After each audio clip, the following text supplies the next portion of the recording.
Hello et bienvenue dans État d'âme, un podcast où l'on parle d'entrepreneuriat comme on le vit vraiment, avec authenticité, conscience et alignement. Je suis Éléonore, consultante en marketing et en communication digitale, coach et formatrice, et ici je partage mes coulisses, mes transitions, mes prises de conscience et tout ce que signifie entreprendre en restant profondément soi. État d'âme, c'est un espace simple, sincère, vrai, pour donner du sens à ce qu'on crée.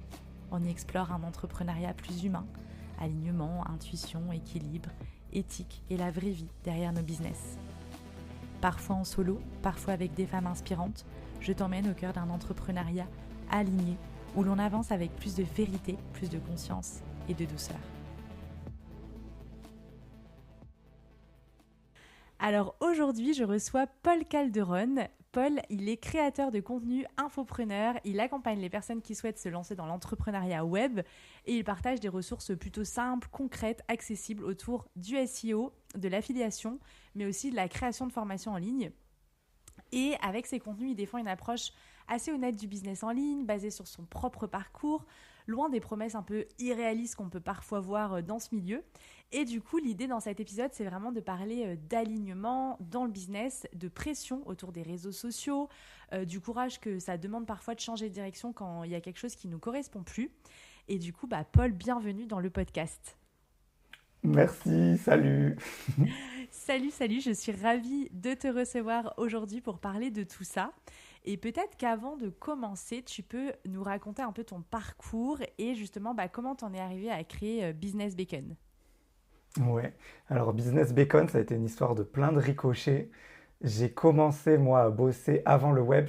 J'organisais des soirées à Paris. J'étais chef de projet événementiel. C'était des soirées d'entreprise et des mariages. Et puis, il y a eu le Covid où j'ai dû me réorienter parce qu'on a été mis en pause. Donc, c'est là que j'ai découvert le business web en parlant d'abord de HPI, donc les personnes surdouées, et d'hypersensibilité. Et petit à petit, j'ai bossé là-dessus à plein temps pendant 2 ans, je dirais à peu près. Et après, ce sujet-là a commencé, j'avais fait le tour, j'en avais un peu marre. Et petit à petit, j'ai eu envie de parler des choses que j'apprenais pour mener à bien ce premier projet. Donc notamment la création de contenu, parler de création de formation, parler de tout ce que j'avais appris pour mener ce projet, je voulais parler de ça. En fait, j'aimais plus apprendre et parler de ce que j'avais appris plutôt que du sujet en lui-même. Et c'est comme ça qu'est né le projet de Business Bacon, du coup courant 2022. Et aujourd'hui, je fais ça à plein temps. Il y a eu la transition d'un projet à l'autre qui s'est fait petit à petit. Et maintenant, je suis plein temps à Business Bacon. Et du coup, tu peux nous dire ce que tu fais exactement dans Business Bacon. Elle se compose, ton business, il se compose en quelle partie et si tu peux nous raconter un peu, je sais pas, une journée type, qu'est-ce que tu fais, tu vois, ou dans une semaine type, s'il n'y a pas forcément de journée type, voir un petit peu tout ce que tu fais dans cette activité-là. Ouais, alors il y a 3 activités principales que je fais aujourd'hui. La première, celle qui me prend le plus de temps, c'est que j'ai un podcast qui s'appelle Side Project. C'est des interviews d'entrepreneurs web. On revient sur leur parcours. Moi, j'aime bien le voir un peu comme un journal intime d'entrepreneurs web pour les entrepreneurs web. Premier, premier, premier pan, premier volet. Le deuxième, c'est une newsletter hebdomadaire que j'envoie tous les vendredis où je partage les leçons que j'ai apprises via ce podcast et via les discussions. Et le troisième qui me prend pas mal de temps aussi, c'est l'accompagnement de mes clients. Donc je vends plusieurs types. Soit j'ai du coaching un peu, donc ça dépend de la problématique de la personne. Soit sinon c'est des trucs un peu plus formatés, plutôt orientés autour de la création d'une offre à vendre, donc création d'une formation et comment tu la vends. Et l'autre qui s'adresse plus à des coachs et à des thérapeutes qui veulent être visibles sur Google. Donc plus, on va dire, une formation SEO. Ok. Et ton podcast, du coup, qui représente quand même une grosse partie de ton activité, comme tu le disais, est-ce qu'aujourd'hui, c'est un moyen pour toi aussi de gagner ta vie avec des sponsors, ce genre de choses, ou c'est vraiment plus comme un média que tu as construit autour de ton activité qui vient te nourrir parce que ça te permet de créer du contenu derrière et en même temps peut-être de créer un lien de confiance avec les gens qui te suivent, qui t'écoutent, qui derrière deviennent des clients. Comment tu l'as un peu intégré dans ton écosystème? Ça m'intéresse. Alors au début, je l'ai intégré. Il y a eu 2 toutes premières raisons. C'était création d'une relation plus forte avec l'audience. Moi, je suis un gros consommateur de podcasts à titre perso. Et je me suis dit, si j'arrive à être dans les oreilles des gens autant que d'autres gens sont dans mes oreilles, tu vois, genre trop bien. Et en parallèle, donc ça c'était un des objectifs. Et autre objectif, c'était que je voulais rencontrer d'autres entrepreneurs. Parce qu'en fait, c'est des métiers très solitaires. Et si tu envoies un mail à quelqu'un, tu lui dis, viens, je me sens seul, on fait un Zoom pendant 1 heure, il va te dire non. Par contre, si tu dis, on est filmé, je le mets sur YouTube, il te dit oui, tu vois. Donc ça a été un autre objectif, je veux dire comme ça, je vais me faire un super... Enfin, même pas forcément l'objectif de me faire un réseau, mais juste je vais rencontrer d'autres gens qui font le même métier que moi et je vais apprendre d'eux et on va se partager des trucs, enfin ça va être vraiment trop bien. Et en fait, c'est surtout ce deuxième point que j'en retiens aujourd'hui, tu vois, et qui me nourrit vraiment, cet aspect où ça me crée du réseau. Après, pour le moment, le podcast n'est pas monétisé, c'est-à-dire que j'ai pas de pub dessus, j'ai pas de sponsor. J'aimerais bien avoir des sponsors, si quelqu'un écoute. Euh, mais pour le moment, il n'y en a pas. Et ça m'a permis d'avoir quelques autres opportunités pro, tu vois, via du réseautage, de temps en temps vendre des formations en commun, où on fait de l'affiliation pour l'un ou pour l'autre, tu vois. Donc, c'est pas directement lié au podcast, mais c'est grâce au podcast que j'ai pu avoir de l'argent. Donc, il s'imbrique comme ça, il permet d'attirer un peu du monde, parce que bah là, tu vois, tu vas bénéficier aussi un peu de mon audience en publiant cet échange. Moi, pareil, quand j'invite des gens, bah, ça me permet de bénéficier un peu des audiences de tout le monde est content. Euh, donc, il me fait attirer du monde comme ça, mais il n'est pas directement lui-même monétisé. Hmm. Ouais, c'est un peu comme la vision que j'ai de mon podcast, c'est-à-dire c'est un espace qui te permet de rencontrer des gens, de te nourrir parce que bah, t'aimes les échanges, j'imagine, comme moi, tu vois. Ouais. Et en plus, ça te permet d'avoir un espace qui t'appartient, où t'as ta vibe, où t'as ton ADN et où les gens qui rejoignent cet espace-là, tu crées un lien de confiance avec eux. Et comme tu dis, bah, quand t'es dans les oreilles des gens régulièrement, la voix, je trouve que ça a un impact différent que tu vois de lire une publication sur les réseaux ou de lire une newsletter, ce genre de choses. Je trouve que le podcast, il y a un lien vraiment intime qui se crée avec les gens qui t'écoutent et pour le coup c'est assez puissant donc je vois très bien, mais du coup je trouve que Complètement. c'est toujours intéressant, tu sais, voilà de voir un petit peu comment ça s'imbrique dans ton business, les différents pans, voilà lesquels Mm. nourrissent dans quel sens, etc.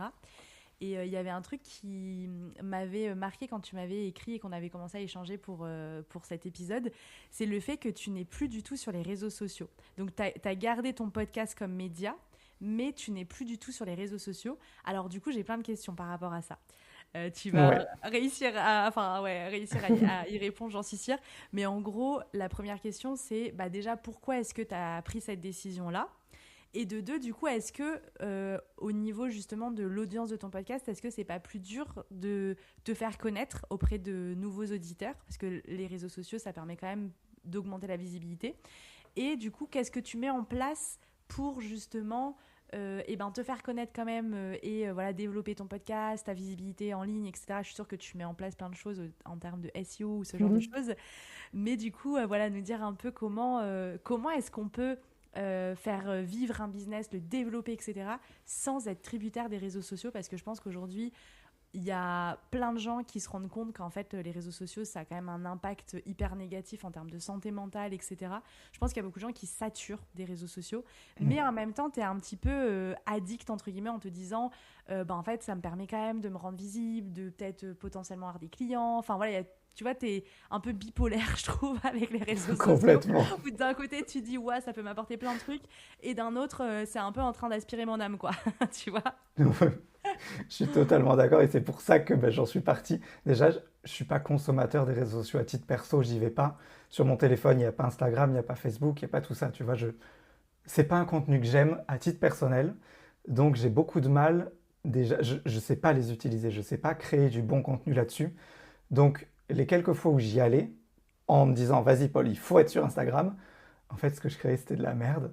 Et, et du coup, ça marchait pas. Et j'aime pas ce que je fais. Les gens, visiblement, n'aiment pas non plus là-dessus. Donc, je dis, vas-y, Bah, on si arrête, toi, tu t'aimes vois. pas ce que tu fais, en général, Ça se sent. ça se sent, c'est sûr. Voilà. Donc, c'est comme ça que ça a commencé la rupture. Tu vois, où je me suis dit, de toute façon, ça me plaît pas. Il y a eu en même temps, moi, je me considère plus fort dans du contenu long. tu vois, de l'article de blog, de la newsletter que j'envoie. En vrai, c'est un pavé. Les épisodes de podcast que je fais maintenant, ils sont plus sur du 1h30. J'approche certains des 2 heures, tu vois. C'est du contenu très long. Qu'est-ce que j'aime consommer? Et j'ai envie de me dire que l'audience avec laquelle je veux travailler, je veux qu'elle aime le contenu long. Tu vois, prendre le temps d'expliquer les choses. Je veux pas que ce soit des gens qui veulent du petit snack, tu vois. Donc c'est pour ça que je veux construire que ce type de contenu. Après, comment je fais pour du coup faire connaître moi et le podcast en l'occurrence? YouTube, en vrai, c'est hyper efficace. Quand tu partages le podcast sur YouTube, il ne faut pas le partager comme un podcast, tu vois. C'est-à-dire qu'il faut prendre un peu les codes de YouTube au niveau de ta miniature, au niveau de ton titre. Il faut mettre de la vidéo, tu vois, si tu mets juste la couverture dans l'image, ou tu sais, les petites vagues là, Oui, de son, là, les vagues sonores, je ne sais pas comment ça s'appelle. Ça, en vrai, ça marche pas trop. Donc, ça ouais. demande un peu plus de travail aussi là-dessus. Juste moi, j'enregistre la vidéo, tu vois, et du coup, je poste la vidéo. C'est pas non plus un travail énorme. Et du coup, Donc, tu je fais ça. t'enregistres la vidéo comme là on fait tous les deux ou en live Eh, dans un studio? Exactement. Non, c'est comme ce qu'on fait, c'est avec Riverside aussi. C'est Ok. exactement le même truc qu'on fait. Ce que je fais, c'est que je travaille ma miniature et mon titre, ils sont assez travaillés pour être un peu plus dans les codes de YouTube. Et là, ce que j'essaye de faire, j'ai envoyé ce matin le mail aux gens que je vais faire passer dans les épisodes du mois d'avril. Euh, pour eux, j'ai travaillé une petite intro de 2 minutes, tu vois, où je vais aller choper des extraits du podcast, que j'essaye de faire travailler une intro pour donner envie aux gens qui commencent la vidéo de regarder tout le long. C'est un boulot en plus, mais ça permet. L'algorithme de YouTube, il est hyper puissant aussi et il est complètement sous-coté, je trouve, ou du moins pas assez connu. Mais il peut vraiment te faire exploser du jour au lendemain. Et après, là où j'ai légèrement, pas switché, mais pris une petite tangente sur mes règles du zéro réseaux sociaux, c'est que je voulais faire aussi des shorts sur YouTube, donc de la vidéo verticale, pour diffuser sur YouTube. Sauf que je me suis dit, j'ai mon contenu vertical, c'est con d'avoir ta règle, pas de Instagram, pas de Facebook, pas de TikTok, juste par principe. Donc la semaine dernière, j'ai rouvert un compte sur Ah, ces changement. trucs-là, voilà, où je me suis dit juste, j'ouvre, je poste le truc, je referme. Ce sera la règle, tu vois, je compte pas répondre aux gens, parce que pas envie d'y passer du temps, mais je me dis, c'est con, le contenu, je l'ai, tu vois, si Bah ça me oui. prend 2 minutes de plus de le poster ailleurs, ok, mais je veux pas faire un travail spécial pour ces autres réseaux-là. Donc, je vais tester ça pendant les 3 prochains mois. On verra ce que ça va donner. Bah ouais, du coup, je serais curieuse de savoir si juste en postant et sans interagir avec les gens, est-ce que tu arrives quand même à développer, tu vois, une communauté, même si c'est pas ton objectif, mais d'avoir des Hmm. gens quand même qui s'abonnent, qui vont suivre ton contenu, etc. Ça m'intéresse, tu vois, de savoir si, C'est le test. ouais, carrément, est-ce que ça peut fonctionner, tu vois, de développer une audience juste en postant et sans Hmm. forcément aller interagir avec les gens, etc. Je suis sûre que ça peut prendre peut-être moins fort et moins Hmm. rapidement que si tu allais interagir avec les gens, etc. Mais à partir du moment où tes réels sont... tu as pris des moments, tu sais, un peu impactants, etc. et que Ouais. que tu diffuses ces moments-là, je me dis, tu auras dans tous les cas des vues et du coup des potentiels auditeurs pour ton podcast, quoi. Bah, complètement. Et puis surtout, le contenu, je l'ai déjà fait, tu vois. Bah ouais, du coup, Euh, enfin ouais, comme tu dis, c'est con Ça me de... prend pas de temps, ça me prend 5 minutes. Et même si j'arrive à gagner moitié moins d'abonnés ou de communauté moitié plus petite que si j'avais vraiment investi du temps, ben là, le rapport au temps, en vrai, je suis tout gagnant parce que j'ai rien foutu de plus, quoi. Ouais, c'est clair. C'est du contenu, entre guillemets, que tu as, donc tu te dis, bah, autant aller le diffuser sur ces plateformes plutôt que de ne pas le faire. Ça sera toujours mieux que de ne rien faire, en fait. Exactement, exactement. Donc finalement, tu as changé, tu vas quand même un peu sur les réseaux sociaux. Je suis en pointillé. Et du coup, de base, le fait de ne pas y aller, c'était vraiment une question de tu n'aimes pas ce type de contenu et du coup, tu n'as pas envie d'en consommer. Ou il y avait aussi une petite partie de je sens que c'est quelque chose qui est un peu toxique pour moi.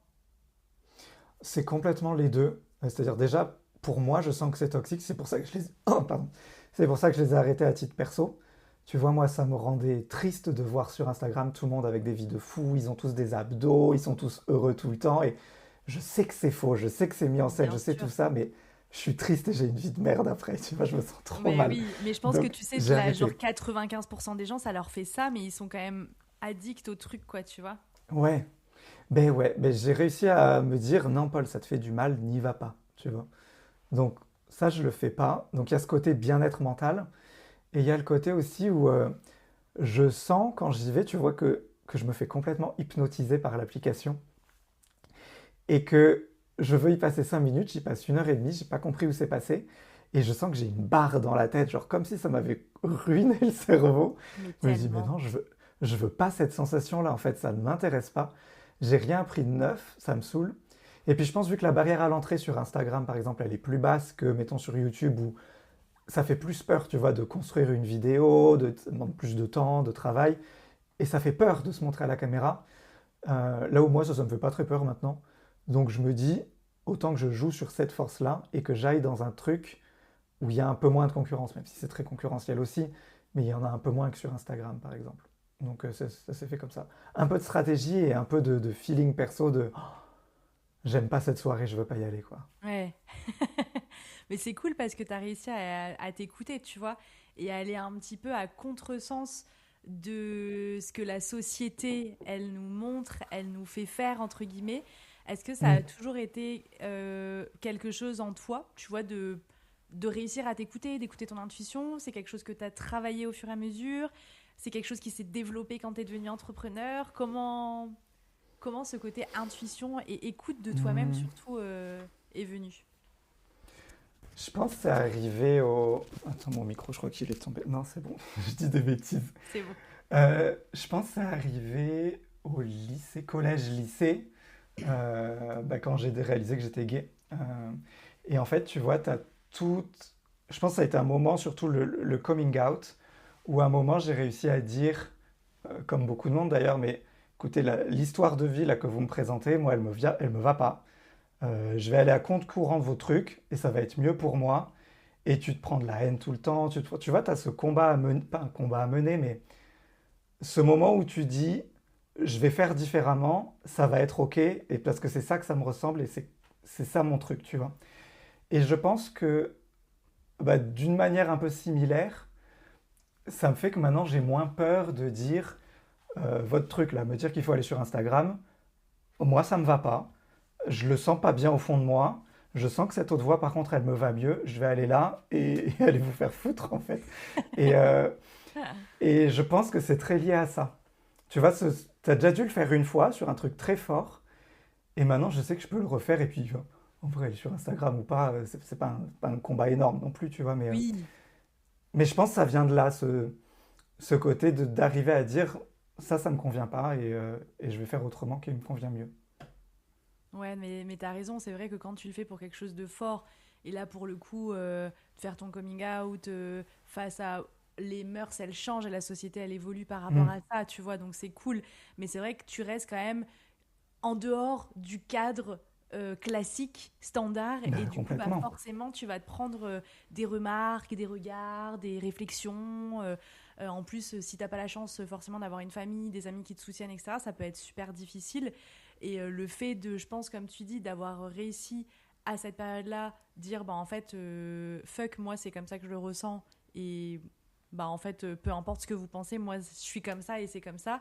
Bah, comme tu dis, du coup, ça t'aide à le faire dans des moments un peu moins difficiles de la vie, comme, Oui, bah voilà, comme tu dis, ok, je vais pas sur Insta, je vais pas en mourir, mais il y a quand même une force intérieure de se dire, je vais pas faire comme tout le monde.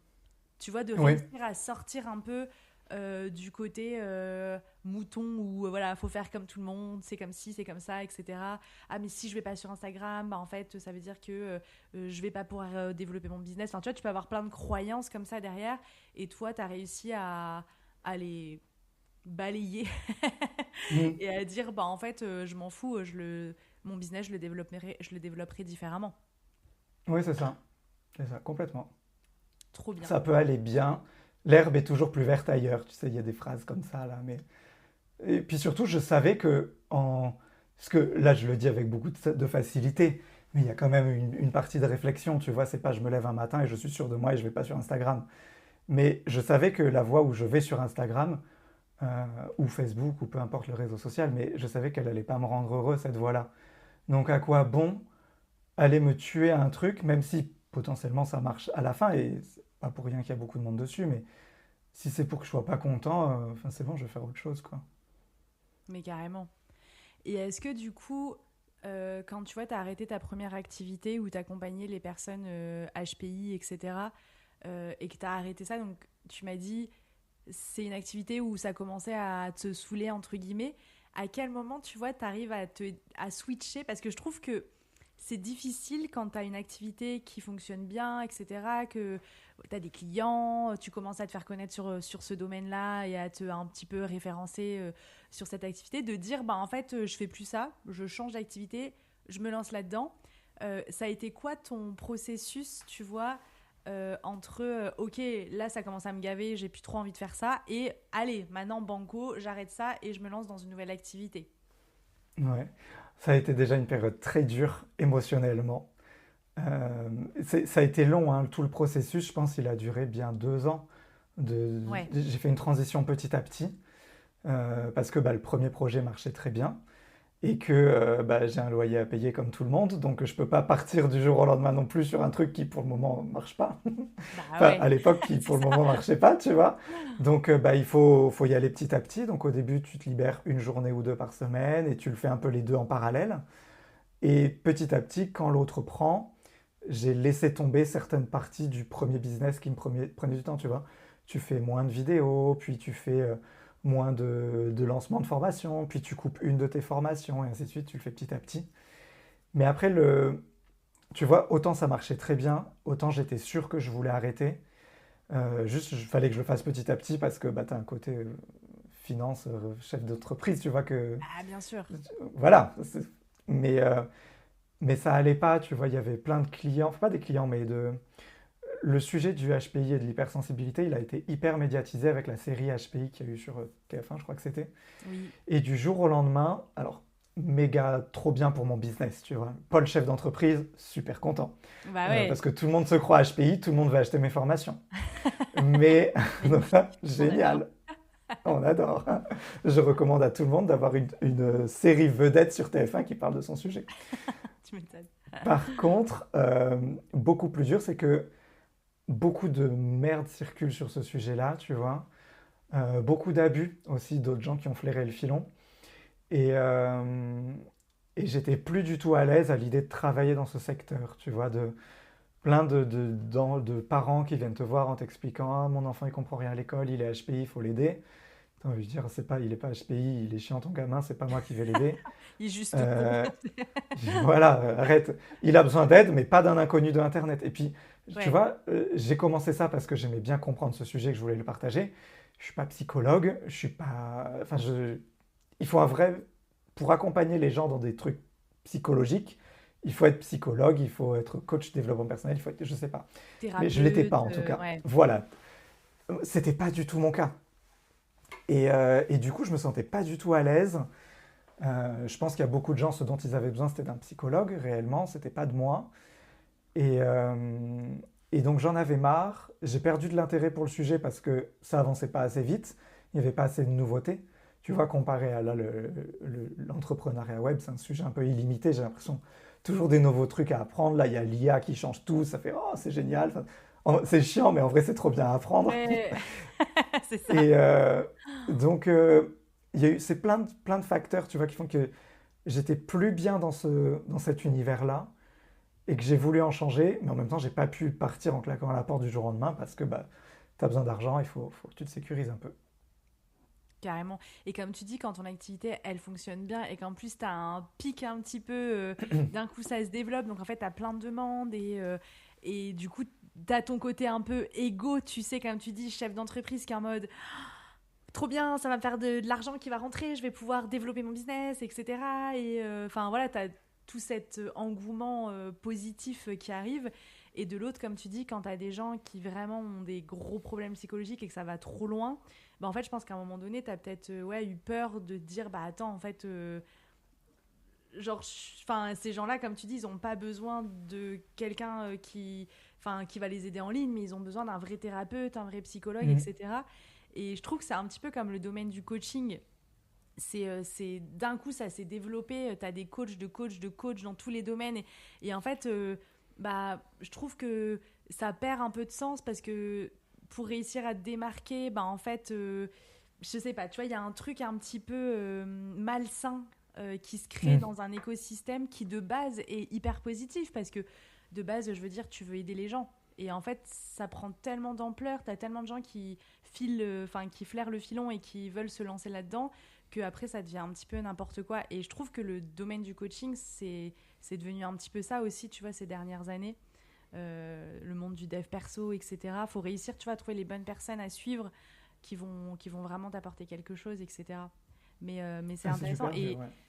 Et si tu t'étais lancé dans l'accompagnement des HPI, c'est parce que toi-même, tu avais réalisé que tu étais HPI. Enfin, qu'est-ce qui a fait que tu t'es dit, c'est dans cette niche-là que je veux aller, tu vois?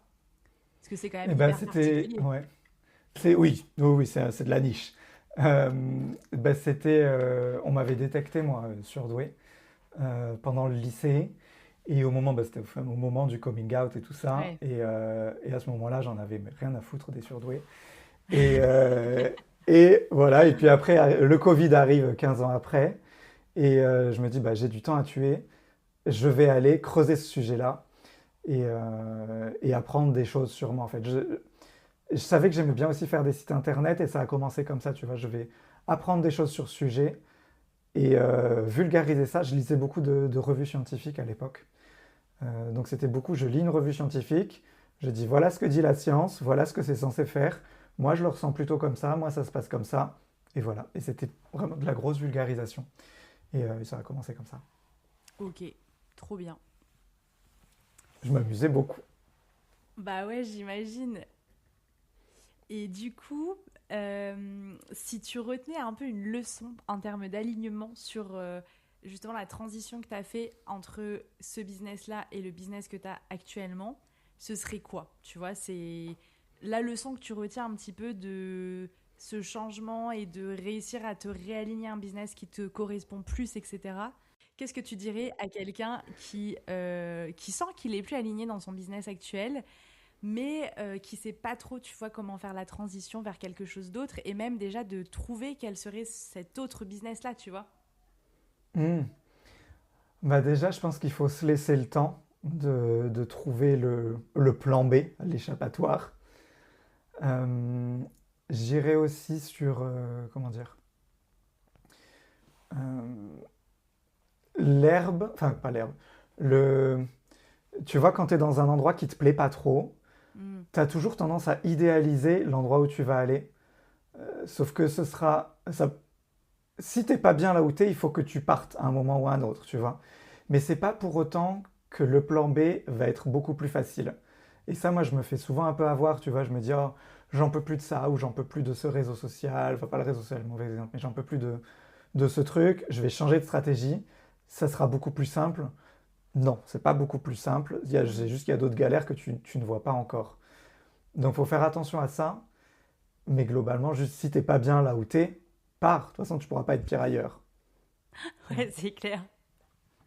Mais c'est de réussir à, ouais, à s'écouter. Mais tu vois, ça me fait penser à l'époque où je me suis lancée à mon compte il y a 6 ans. Donc, la dernière expérience professionnelle que j'ai eue, c'est hyper mal passé. C'est-à-dire que j'avais une chef ultra toxique et j'ai fait une espèce de dépression. Enfin voilà, je me reconnaissais plus. Oh. J'avais, je sais pas, 25 ans et je me disais, mais en fait, je vais pas moisir dans cette entreprise alors que j'ai 25 ans et moisir avec cette chef toxique. Mais il a fallu que je fasse un gros travail d'introspection pour me rendre compte que, parce que moi, du coup, j'avais associé cette mauvaise expérience à mon métier. Donc je me disais, j'aime plus mon métier.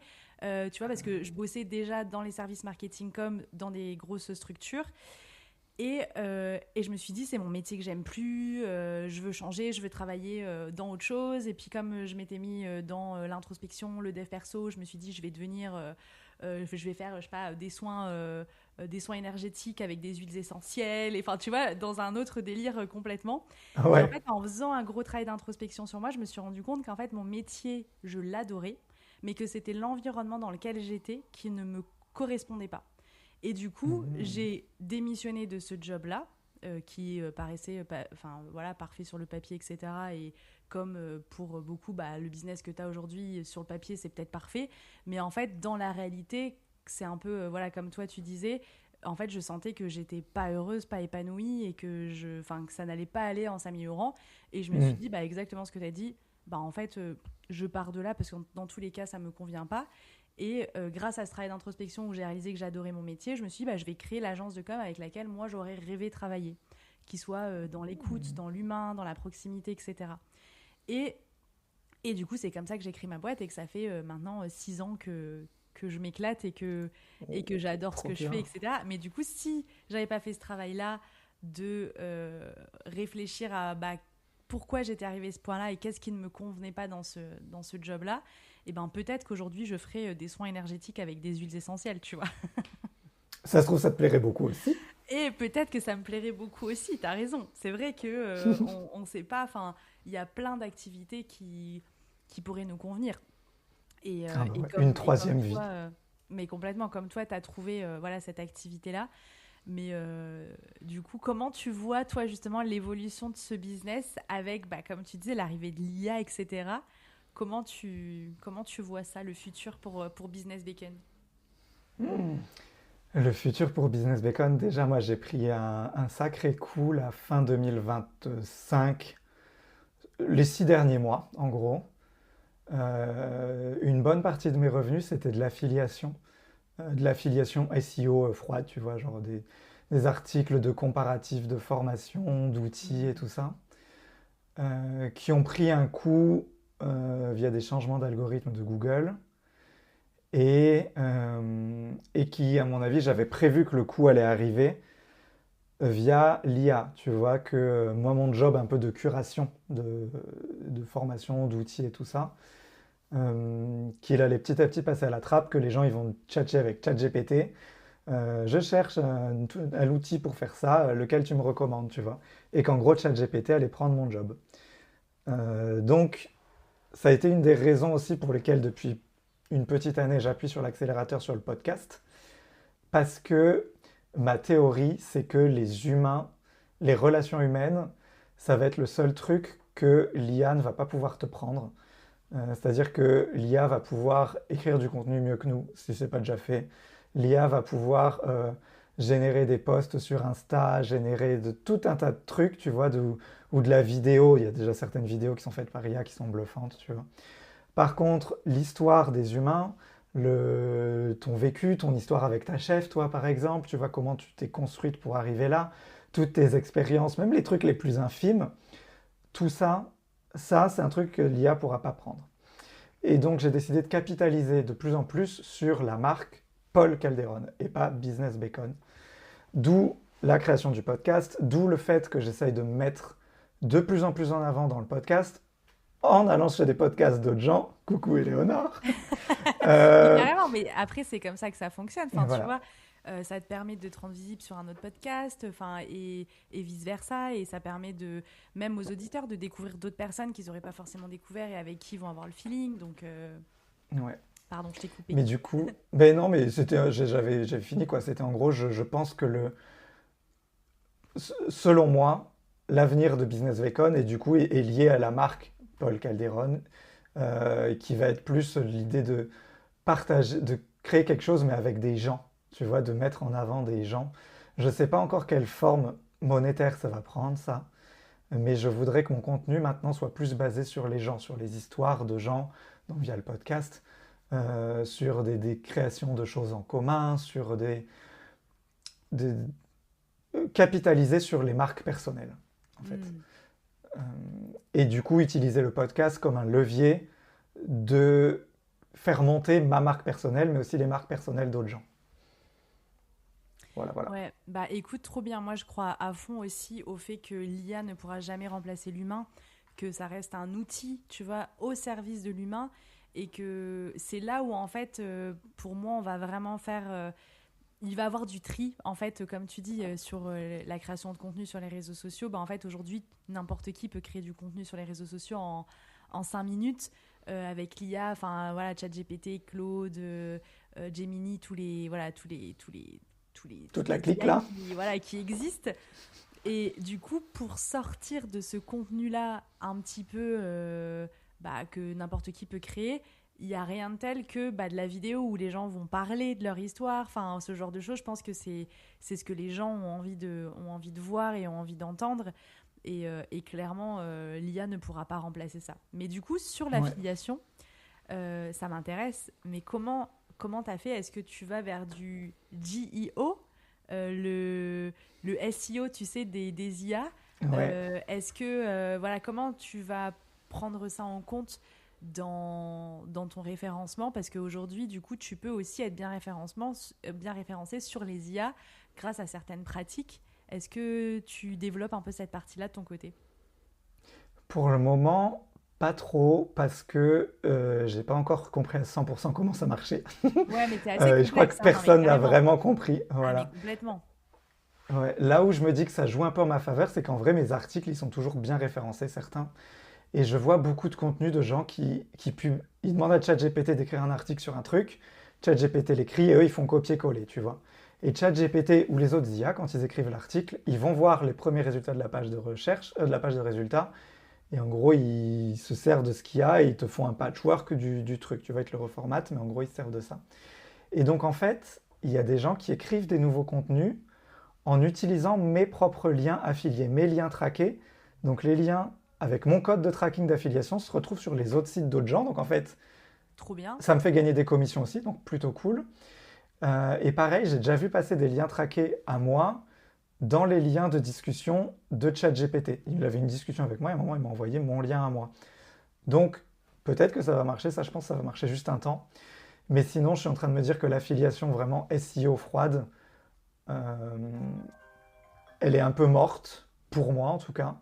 Je voudrais essayer de faire plus de l'affiliation plus chaude, c'est-à-dire recommander à mon audience des produits ou des trucs, mais être là sur des gens que j'ai déjà, tu vois, pas sur des inconnus qui tapent meilleur logiciel d'emailing dans Google. Parce que ça, je pense en fait, cette recherche meilleur logiciel d'emailing, je pense que c'est la recherche qui va disparaître, tu vois. Hmm. Euh, donc ça, j'y crois moins. Par contre, je me demande, tu vois, j'ai quelques formations que je vends. Je me demande comment je pourrais faire en sorte qu'elles soient mieux référencées par les IA, pour que les IA recommandent ces formations-là aux gens qui font des recherches dessus. Donc c'est une des idées que j'ai sur plus tard. Qu'est-ce que je pourrais faire? Comment je pourrais travailler là-dessus? Ok, ouais, Voilà, voilà. hyper intéressant. Mais comme tu dis, le sujet est tellement récent et tellement complexe que enfin, seul l'avenir va nous dire un petit peu comment ça Ouais, va se développer toute cette partie-là, quoi. complètement. Donc on verra bien. Pour le moment, en plus, je comprends pas trop comment ça marche, donc je veux pas tout investir dessus, tu vois. Hmm. Et on verra. Et puis je reste persuadé, moi, qu'à long terme, c'est sur la partie podcast et humain qu'il faut que je capitalise. Donc, j'ai pas envie non plus de fournir méga effort là-dessus pour le moment. Mais bon, après, il faut bien vivre aussi. Ouais, c'est Encore ça une qui est fois, il faut payer les difficile. loyers. C'est ça, c'est ça qui est difficile parfois, je trouve, dans l'entrepreneuriat, c'est de réussir à mettre ton énergie aux bons endroits parce que il y a d'un côté le côté kiff qui, pour moi, est hyper important, c'est-à-dire prendre du plaisir dans Ouais, ce que tu fais. D'un autre côté, il y a aussi le côté développement de ton business, donc capitaliser aussi sur ce qui va te rapporter sur le long terme. Et il y a d'un autre côté, comment est-ce que je finance aujourd'hui, là maintenant tout de suite, mon loyer, mes courses, etc. Et donc vraiment comment je fais ouais. rentrer du cash. Comment est-ce que toi, tu arrives à savoir jauger, tu vois, un petit peu où est-ce que tu mets ton énergie par rapport à tous ces critères, ou est-ce que tu as peut-être d'autres critères que tu prends en compte justement pour choisir un petit peu les projets sur lesquels tu vas aller? Alors, globalement, j'y arrive pas, hein. Enfin, ou moyennement. Tu vois, Tu me c'est rassures. pas. Voilà, c'est pas. J'ai pas trouvé la solution.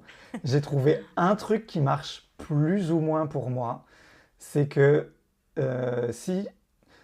Déjà, j'arrive à avoir toujours des revenus court terme qui viennent. Enfin, via de l'affiliation. Comme je disais, c'était du boulot que j'ai fait depuis 3 ans et je paye, tu vois, même si les revenus ils ont bien baissé, en vrai, ça, ça supporte toujours mon train de vie.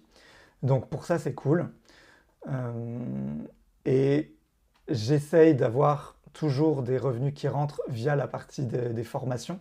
Si jamais je sens que ce mois-ci, il va être un peu galère, ou que j'ai pas eu beaucoup de rentrées d'argent ce mois-ci et que ça va être galère le mois prochain, tu vois, ou qu'on est sur une période un peu creux, j'essaye de mettre un peu le paquet sur la partie de vente de formation. Donc, je vais rappeler dans ma newsletter que il y a du coaching. Je vais faire un lancement d'une formation. Je vais refaire un truc comme ça, tu vois, pour refaire entrer un peu d'argent. Et sinon, au quotidien, quand tout va à peu près bien, Ouais. j'essaye de me concentrer sur des actions long terme. Donc sur ce que je pense va avoir de la valeur dans le long terme. Mais ça, après, encore une fois, c'est que du doigt mouillé. Bah Donc, ouais. Et pour toi, du coup, le podcast, c'est quelque chose qui aura de la valeur sur le long terme, ouais, le par exemple. podcast, pour moi, c'est mon pari du moment, hein, ça n'engage que moi, mais c'est mon pari du moment. Surtout, j'essaye de me concentrer sur des choses sur lesquelles j'ai la main mise, qui dépendent pas d'un algorithme. Tu vois, moi, j'ai très peur des algorithmes. C'est pour ça que je veux pas investir mon temps sur du réseau social qui, en plus, peut me virer du jour au lendemain, et que je préfère investir mon temps et mon énergie sur ma liste email, sur le podcast, mais la version audio. Tu vois, la version audio de Apple Podcast ou de Spotify était mise en avant à tes abonnés, pas par un algorithme, juste parce qu'ils ont choisi d'écouter ton contenu, tu vois. Donc, quand il y a le choix, c'est sur du long terme et sur ces podcasts et listes email que je travaille.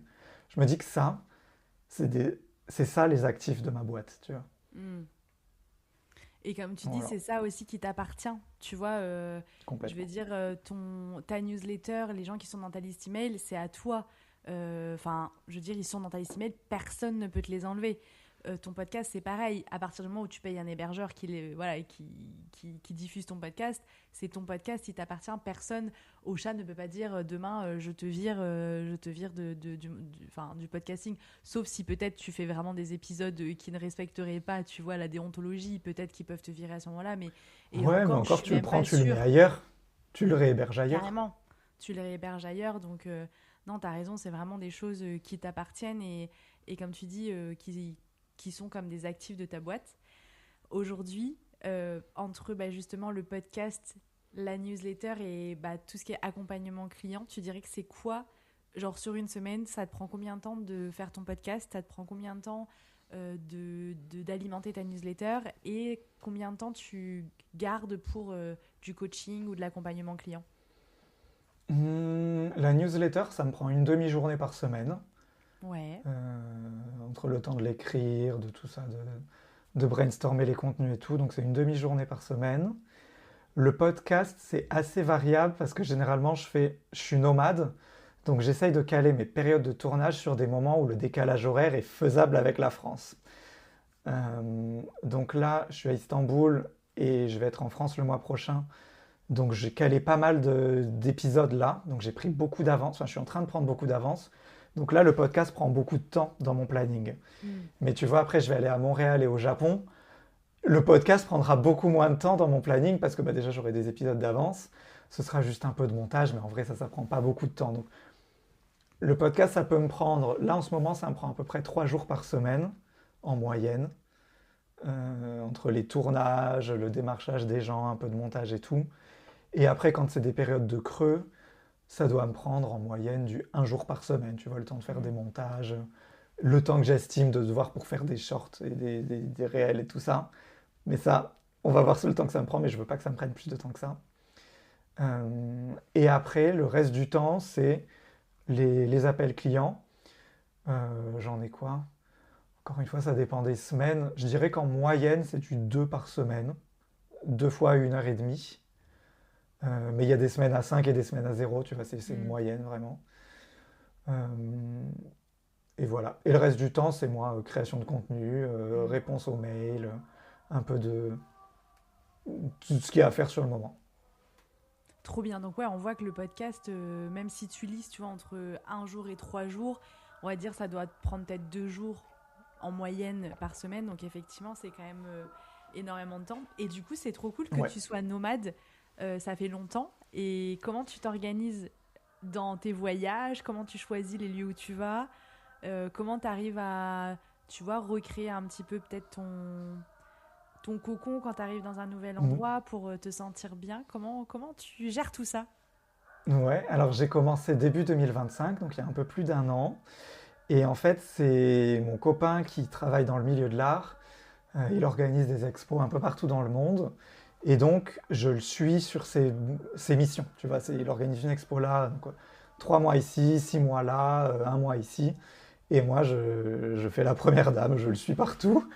Et Génial. donc, voilà, donc je me plains pas. Je choisis pas trop les destinations, ça dépend de son boulot. Euh, Même si pour le moment, j'ai pas eu à me plaindre. Et ça a été très dur, ouais, la partie d'arriver à se sentir chez soi parce on habitait en région parisienne avant, on a lâché l'appart.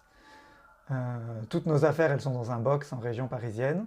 Et là, on a juste une valise avec 23 kilos chacun, tu vois, et c'est tout. On n'a que ça comme affaire. Donc, en vrai, c'est dur. Enfin, le plus dur, c'est le sentiment un peu de solitude que tu as, je trouve, parce que tu arrives à un endroit, tu connais personne, tu as 2 3 mois pour te refaire des potes, et après, tu t'en vas, et a priori, ces gens-là, tu les reverras pas, tu vois.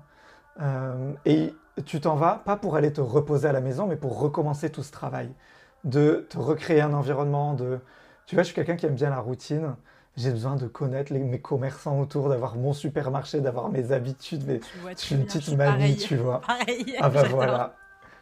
Je vais toujours au même Et café, je ça, je prends l'ai toujours la pas. même chose. Voilà, mes restos, j'ai un plat que j'aime, je prends ce plat-là tout le temps. Je Oh, vois très bien. faut pas risquer de prendre un plat qui te plaît pas, tu vois, c'est mort. Donc, je fais ça, mais c'est très dur quand tu arrives dans un nouvel endroit, tu parles pas forcément la langue, le choc culturel, il est en plus ou moins grand. Et, euh, et donc, il y a ce truc-là qui est très dur d'arriver à te sentir chez toi. Donc, j'arrive à m'en sortir maintenant. Je trouve des trucs, tu vois, pour le boulot, j'ai toujours la même playlist. Quand je commence à bosser, j'essaie d'avoir des trucs un peu réconfortants. J'ai un petit pochon avec de la lavande dedans. J'ai grandi dans le sud de la France, alors il y a de la lavande, tu vois. Et ça me rappelle la maison. Je parfume la chambre avant d'aller me coucher. Je me fais des petits trucs comme ça qui me font du bien. Je fais beaucoup d'appels avec mes potes, avec ma famille. Mais c'est pas facile. C'est pas facile. Après, c'est génial, hein, comme mode de vie, mais c'est pas idyllique. Non, mais c'est bien de montrer aussi, bah tu vois, on est là pour montrer la vraie vie et pas, on n'est pas sur Instagram ici, tu vois. Ah, ça Donc, non. effectivement, ça fait rêver, tu sais, quand tu dis je suis digital nomade, je parcours le monde et tout. Et effectivement, il y a, je pense, un côté bah, incroyable de tu découvres des nouveaux pays, tu découvres des nouvelles cultures, des nouvelles personnes. Mais je pense qu'effectivement, psychologiquement et émotionnellement, ça doit être hyper dur quand tu arrives et quand tu, comme tu dis, voilà, de te recréer ce cercle, etc. Tu vois, moi, j'ai vécu 25 ans en Nouvelle-Calédonie et ça fait Waouh. 2 ans que je me suis installée à Dunkerque, dans le nord de la France. Donc, autant te dire que le choc a été aussi assez rude. Après, c'était un choix et je suis hyper contente et j'adore ma vie aujourd'hui. Tu vois, il n'y a aucun souci. Mais c'est vrai que je pense que le premier mois, voire les 2 premiers mois, ils ont été hyper durs psychologiquement. Parce que bah, comme tu dis, moi je suis comme toi, je suis quelqu'un, j'adore la routine, j'ai toujours, voilà, j'aime acheter mes légumes dans ce magasin, j'aime acheter mon pain dans ce magasin, j'aime aller dans ce café pour me poser et je prends toujours le même thé. Enfin voilà, tu vois, j'ai pareil, j'aime avoir mes petites Ça habitudes, mes petits rassure. ancrages, c'est hyper rassurant et je pense que c'est aussi des caractères, tu vois. Et du coup, j'ai mis bien un mois et demi à retrouver un petit peu mes différentes habitudes. Après, bah, rencontrer du monde, etc., c'est pareil, ça prend du temps. Et puis, il y a rencontrer des gens et en faire des amis. Enfin, tu vois, les Mm. vraies amitiés, ça prend du temps. Donc, tu rencontres des gens, tu t'entends bien avec eux, tu as un bon feeling, c'est sympa, tu rigoles, etc. Mais pour que ces personnes-là deviennent des copains et des copines et ensuite des amis, bah, en fait, tu as forcément un laps de temps qui s'écoule entre le moment où tu rencontres la Ouais. personne et le moment où tu peux dire c'est mon ami. Et je trouve que c'est voilà, c'est hyper dur parce que comme c'est long, bah, tu dois tout recréer, etc. Et j'imagine que pour toi, de devoir recréer ça à chaque fois, tous les 3 4 mois, bah, en fait, énergétiquement, ça doit être hyper prenant. Et après, je suis sûre qu'il y a des personnes que tu as rencontrées et avec qui tu gardes contact même à distance, etc. Et c'est top. Mais tu dois avoir aussi plein de personnes où en fait, tu sais très bien que tu vas passer un moment sympa sur un moment T, mais ça va pas être des gens que tu vas garder dans ta vie pendant des années, quoi. Donc c'est Complètement. un... Ouais. Complètement. Et ce qui est drôle, c'est que enfin, moi, en tout cas, j'arrive pas à prédire quand je rencontre quelqu'un, genre, toi, je vais te garder, ou toi, j'ai pas te garder. Parce que j'arrive à m'entendre avec beaucoup de monde, tu vois. Et je me considère comme quelqu'un de sympa. Mais, Je valide, mais tu es tu vois. quelqu'un de très sympa. Ah, merci. Mais là, tu vois, par exemple, donc, à Istanbul, on y était l'année dernière. et je loge chez les gens qu'on avait rencontrés l'année dernière. Donc là, je passe 1 mois et demi à Istanbul en logeant chez eux. Donc, enfin, tu vois, ça crée des relations hyper fortes aussi. Et il y a d'autres gens, je me disais, c'est sur toi, on va rester en relation et tout. Eh ben non. Donc, je suis nul pour prévoir ça, mais ça rajoute du fun. C'est ce que j'allais dire, c'est pas plus mal parce que sinon peut-être que tu t'investirais moins dans les relations où tu te dirais oh bah de toute façon dans 2 3 mois on sera plus potes donc c'est pas grave, autant pas trop m'investir dedans. Là au moins tu t'investis pleinement dans toutes les relations et puis bah il y en a qui durent et il y en a qui durent pas et puis c'est la vie quoi. Complètement. Mais tu vois, ce que tu disais, là, oh, la flemme dans tous les cas, je les revois pas dans 2, 3 mois, je pars. C'est la manière que j'avais de penser au début, Hmm. de à quoi bon me casser enfin me fatiguer à proposer. Tu vois, c'est tout le temps toi qui dois proposer les sorties, qui dois vraiment Hmm. ramer pour créer la relation, parce que eux, ils ont déjà leurs potes, ils s'en fichent de toi un peu. Donc c'est toi qui dois t'insérer dans ce groupe de potes.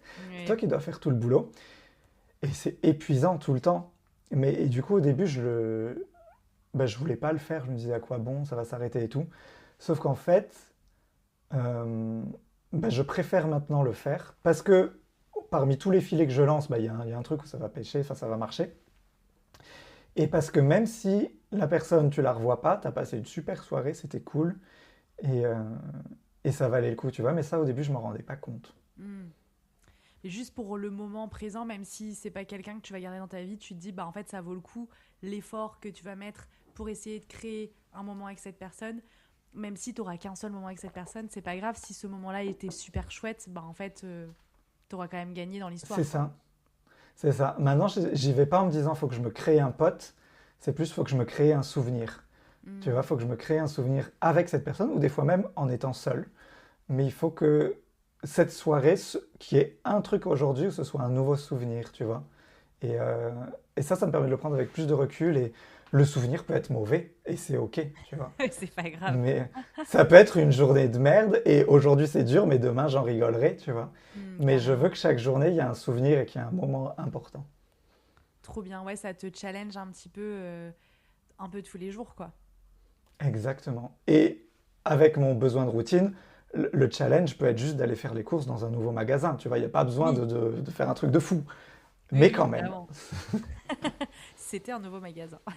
c'était un nouveau magasin, c'était très dur émotionnellement.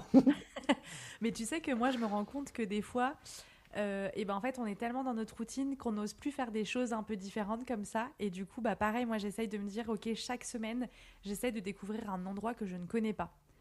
Parce que Oh. j'adore en même temps découvrir des lieux que je connais pas, tu vois. Hmm. Ah ben je Et, comprends.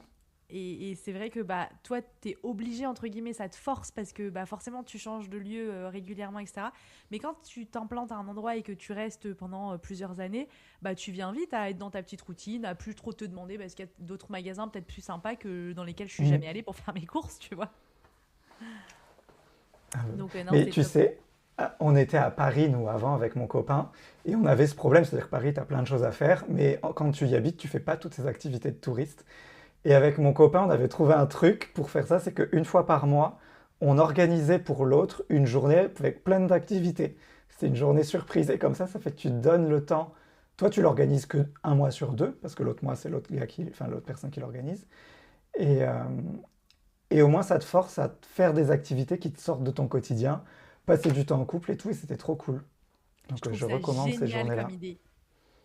Ouais, je recommence ça. Et alors, on se mettait d'accord, tu vois, sur un budget à respecter, les trucs, on en parlait un peu avant, tu vois, mais le déroulé de la journée devait être organisé par l'autre et c'était en mode surprise. C'est trop cool comme idée. Je vais en parler à mon mec ce soir. Voilà. Et on appelait ça les journées de l'amour. Ils ont même un nom et tout. Trop bien. On l'a brandé, attends, on ne bosse pas dans le marketing. Trop bien. Bah écoute, pour clôturer cet échange, je te propose une dernière question. C'est, tu Allez. vois, moi j'aime bien te parler de business aligné. Et du coup, bah pour toi, Paul, c'est quoi un business aligné justement? Hmm. Hmm. C'est-à-dire, la définition, ce serait un business qui respecte Paul, c'est-à-dire qui est aligné avec mes valeurs, avec mon rythme, avec tout ça. Et comment ça se représenterait sur moi? Ce serait... Déjà, il faut pas qu'il y ait beaucoup de stress.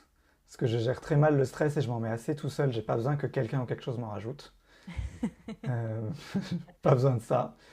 Et ce serait surtout la notion de liberté qui est très importante pour moi. Tu vois là par exemple les périodes où j'enregistre beaucoup de podcasts, là, comme en ce moment où je prends plein d'épisodes d'avance. J'adore faire ça, c'est pas du tout la question, mais d'avoir plusieurs créneaux dans mon agenda, de créneaux que je peux pas bouger parce qu'il y a des heures fixées, tu vois, par exemple pour enregistrer ça là, ça me met de la pression. Et j'ai besoin d'avoir un business où j'ai le moins, où je suis le plus flexible, tu vois, qui puisse au maximum respecter mon énergie et mon envie du moment. Et je suis un gros bosseur, tu vois, en volume horaire, j'en fais quand même pas mal, mais juste j'ai envie de les faire quand je veux. Mm. Et s'il y a un moment, j'ai pas envie de bosser aujourd'hui, bah, je bosserai pas aujourd'hui, il faut que le business respecte ça, tu vois. Mm. Donc ce serait plus être aligné là-dessus. Et après, évidemment, pas vendre de la merde, enfin pas vendre un truc avec lequel je suis pas d'accord. Mais la notion de liberté est très très importante pour moi. Donc qui te respecte toi, qui respecte tes besoins, qui respecte tes valeurs et ton énergie aussi, quoi. Ouais, c'est ça. Que le business est adapté à Paul. Enfin, Ouais, le business, elle est aligné avec la personne, et en l'occurrence avec mes besoins à moi là. trop bien. Eh ben écoute, merci beaucoup pour cet échange. On a un petit peu débordé le timing, mais bon, ça va, Ça arrive. ça arrive. Et pour finir, si nos auditeurs veulent en savoir plus sur toi, sur tes formations, sur tes accompagnements, où est-ce qu'on peut les renvoyer? J'imagine sur le podcast et sur ton site. Et bah exactement, le podcast et le site. C'est ce Trop que bien. j'allais dire. Donc le podcast c'est Side Project, et le site c'est Business Bacon. Trop bien. Et ben on mettra tous les liens de toute façon dans la description de l'épisode juste en dessous de notre épisode. Un grand merci Paul pour cet échange, c'était hyper intéressant. J'ai pas du tout posé les questions que j'avais prévues, mais c'est ça que j'adore C'est pas dans grave. les échanges, tu vois. Et j'espère que l'épisode aura aussi plu à nos auditeurs. Et sinon, bah écoute, je te dis à très bientôt et bah profite bien d'Istanbul. Merci, à bientôt. À bientôt, ciao ciao.